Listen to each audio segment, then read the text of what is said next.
Hey guys, welcome to Fangs Out, and we're continuing, basically finalizing with my last two entries of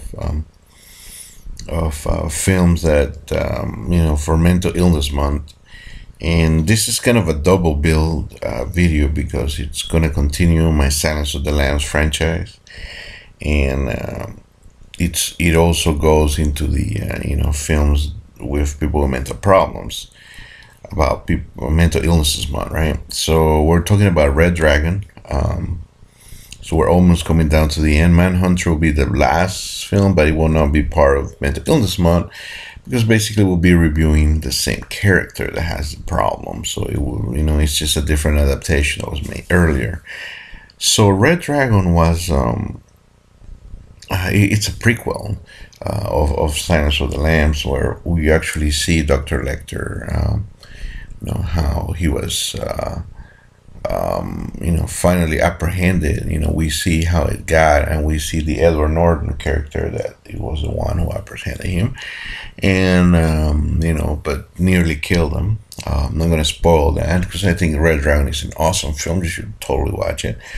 To describe it quickly, we got a new villain, which is the character of Francis Dollarhigh, which he's trying to become the Great Red Dragon, but he's being called the Tooth Fairy because of basically his pathologies when his murder victims are he bites them. He likes to bite, and he's with a false set of teeth that makes really weird bite marks, and there's a reason for that. He also enjoys doing necrophilia and placing, charred, destroyed glass pieces into the deceased family that he kills, because he likes to kill families. He's, and he puts, the glasses so that he can see his own reflection on how he's becoming the Red Dragon, right? And because of a painting he's seen, he has become obsessed over. So, basically the other Northern character, much like the Silence of the Lamb, he does get help from Dr. Lecter so that he can get close enough and basically capture the Tooth Fairy, right? So, once again, like we did last time with the Silence of the Lambs, I'll quickly do a review and tell you what I thought about the film, and then we'll go right into, the psychoanalyzing Francis Dollarhigh, the Tooth Fairy, the Red Dragon, because that's what we came to do. Basically, Red Dragon is a superb film, beautifully shot. People who reprise, basically reprising his wonderful role is Anthony Hopkins, as Dr. Lecter. Uncanny great. Some would argue that he may even do a better job that he did on Silence of the Lambs. He seems creepier, and even though he's older in this film, Anthony Hopkins is an amazing actor. So, and we already did the psychoanalysis on Dr. Lecter, so we won't go into that, but he's superb. Ed Norton, which is one of my favorites and most underrated actors, I think he does an incredibly well job. And of course, the people we're going to the person we're going to psychoanalyze today, which is the wonderful Ralph Fiennes. He is basically, how can I say, superb in playing a villain. We've seen him do that in other films. Of course, the most famous is Lord Voldemort from the Harry Potter series, which it could get silly at times, of course, but his performance was always amazing. And he does an amazing villain here. And now, so as far as the film Red Dragon, you want to know, it's a superb film. I love it. I would say it's an A minus because Silence of the Lambs is just the ultimate. It's one of the best horror films of all time. But this one doesn't fall far off. It's amazing, and it's very underrated, I think. And yeah, that's pretty much Red Dragon. Now, I thought about how did Francis Dolarhyde, the Tooth Fairy, the Red Dragon, how did he become? We're through beds and snits we're being told his story, that basically he was extremely abused as a child, most psychological and physically. And there's a scene when he's recalling his grandmother, taking care of him, and he was 5 years old and he wet his bed. So his grandmother took a scissor and put his penis, right in between the blades, and told him that if he was going to pee his bed again, he was going to get his penis chopped off. And of course, that started. That the abuse level cranked up, also because he was born with a cleft palate. He was always self-conscious of his appearance. Even though he got it later corrected through surgery, he always thought himself as hideous. When he saw the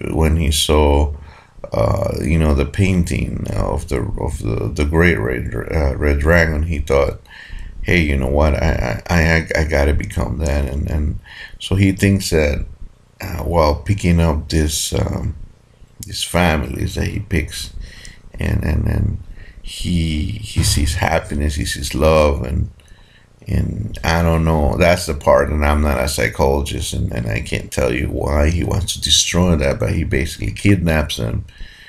So not really kidnap them, really. I mean, he just goes in there and he plans a very steady killing of everybody.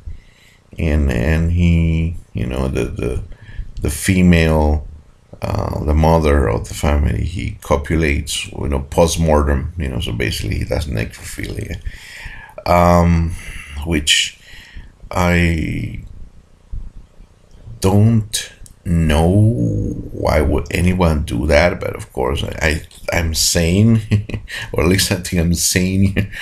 But I guess it's all about the total control of inanimate object, and or things itself is becoming more deviant, perhaps, or more demon-like, perhaps, to do such heinous act. And that's just a guess, a shot in the dark. But as far as again, I'm not a trained psychologist. I've taken psychology classes, but I can see on him also possible. Yeah, he obviously, there's no evidence of schizophrenia there. However, he may hear voices. It's not clear that he does or not, but he definitely has he has a goal that he wants to change. He hates himself, so he wants to change into this great red dragon, which is heinous and beautiful at the same time. And according to him, and he sees that by doing this, basically the way he does it, he kills everybody right away, and then he rapes, post-mortem rapes the mother, and then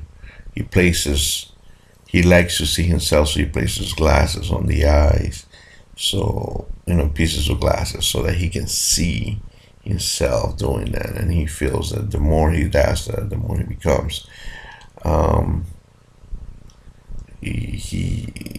That's perhaps why he does the bodybuilding and the training and the tattoo that he's got.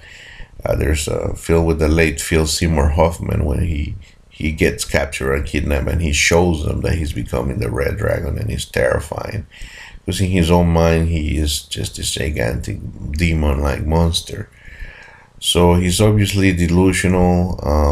However, there is a part of Francis that feels love because he falls in love, sort of, with, he's got a lot of inadequacies.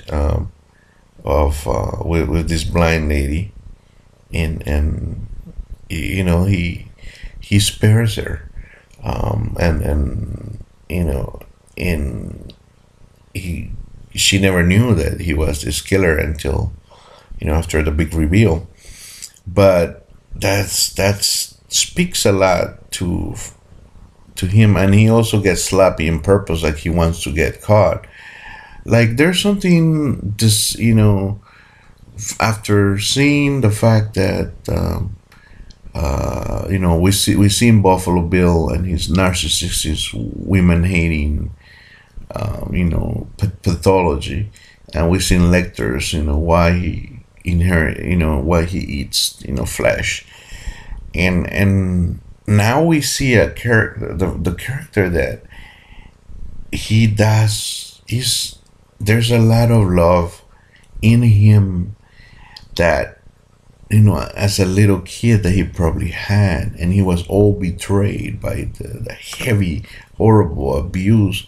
So there is some beauty in him. There is some good that comes out that he wants to stop. So he is self-hating because of that. He loathes himself, and he wants the beauty, but it seems that all that life has been given to him is shit, and he just, you know, he just acts out, and it's very sad actually, because I see Francis Dollarhide, the character, and as a real loving human being that needs a lot of care. So perhaps, you know, out of all three characters, I think that with some therapy, maybe years of therapy and some proper care, maybe he may have been able to be rehabilitated. I don't think Lecter and Buffalo Bill had any chance of being rehabilitated. I think they will be lifelong, you know, put into mental institutions if they were real people, right? And but Dollarhide, I see that there's some small real light. So there's one more film, you know, in mental month. You know, I may have some bonus videos, but there's just one more. So what's the last film? Stay tuned and you'll find out.